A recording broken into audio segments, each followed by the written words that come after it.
જૂની ભાષા છે. ગુજરાતી સંસ્કૃત ભાષામાંથી ઉતરી આવેલી છે. ઇન્ડો આર્યન કુળની ભાષા છે, જે પરંપરાગત રીતે 3 ઐતિહાસિક તબક્કાઓ પસાર કરી અને આજની ગુજરાતી તરીકે પ્રસ્થાપિત થઈ છે.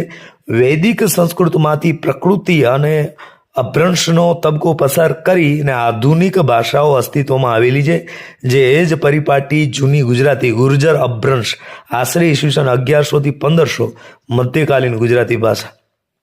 તો જે રાજસ્થાનીથી જુદી પડતી અને આધુનિક ગુજરાતી ભાષા ઈસવીસન 1800 થી આજ દિન સુધીની જે અવિરત યાત્રા કરી રહી છે. ભાષાની આ યાત્રામાં નરસિંહ મહેતાને પરંપરાગત રીતે આધુનિક ગુજરાતી કવિતાના પિતા ગણવામાં આવે છે. ગુજરાતમાં, ગુજરાત બહાર, દક્ષિણ એશિયાના ઘણા ભાગોમાં, ભારતના અન્ય રાજ્યોમાં, ખાસ કરીને મુંબઈ, પાકિસ્તાન, મુખ્યત્વે કરાચીમાં ગુજરાતી ભાષા ખૂબ બોલાય છે અને ગુજરાતી મૂળ અને કુળ ધરાવતા લોકો દ્વારા દક્ષિણ એશિયાની બહાર પણ વિશ્વના અનેક દેશોમાં ગુજરાતી ભાષા બોલાય છે. ઉત્તર અમેરિકા ખંડમાં ગુજરાતી ભાષા સૌથી ઝડપથી વિકસતી અને અમેરિકા અને કેનેડામાં સૌથી વધુ બોલાતી ભારતીય ભાષાઓમાંની એક છે. યુરોપમાં ગુજરાતીઓ બ્રિટિશ દક્ષિણ એશિયન ભાષાઓ બોલનારા લોકોમાં બીજા ક્રમે છે અને યુકેના લંડનમાં ગુજરાતી ચોથા ક્રમે સૌથી વધુ બોલાતી ભાષા છે.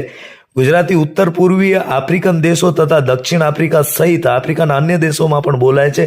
હોંગકોંગ, ઇન્ડોનેશિયા, સિંગાપુર, ઓસ્ટ્રેલિયા અને મધ્ય પૂર્વના દેશોમાં પણ ગુજરાતી ભાષા બોલનારા લોકો આપણને મળી રહે છે. માતૃભાષાની વાત આવે ત્યારે એટલું તો ચોક્કસ થવું જોઈએ કે અંગ્રેજી મીડિયમમાં ભણતા આપણા બાળકોને ગુજરાતી પણ ખૂબ જ સારી રીતે શીખવું જોઈએ અને શીખવવું જોઈએ. આમ કરવાથી ભાષાનો ભાવ અને આપણો ગુજરાતી વારસો બંને જળવાઈ રહે. પણ આજકાલ દરેક મા બાપ ઈચ્છે છે કે પોતાનું સંતાન અંગ્રેજીમાં ભણે, અંગ્રેજીમાં બોલે. આવી ઘેલછાને લીધે માતા પિતા પોતાના સંતાનોને જાણે અજાણે ગુજરાતી ભાષાથી દૂર કરે છે. અંગ્રેજી આવડવું સારી વાત છે, પણ અંગ્રેજીની હોડમાં, અંગ્રેજીની સ્પર્ધામાં માતૃભાષા ન ભૂલાવી જોઈએ.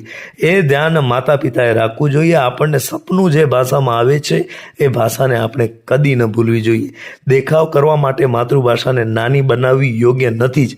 બસ આટલી વાત મગજમાં રાખી વિશ્વ માતૃભાષા દિવસના મહોત્સવને ઉજવીશું તો વીર નર્મદે કલમને ખોડે માથું મૂકેલું એ સાર્થક થયું ગણાશે. જ્યાં સુધી હું ગુજરાતીમાં બોલું છું ને ત્યાં સુધી હું ગુજરાતી છું. હૈયું મારું ગુજરાતીમાં ખોલું છું ત્યાં સુધી હું ગુજરાતી છું. સપનાઓ પણ ગુજરાતીમાં આવે એવું ગુજરાતી થઈને જીવી રહ્યો છું. સપનાઓ પણ ગુજરાતીમાં આવે એવું ગુજરાતી થઈને જીવી રહ્યો છું.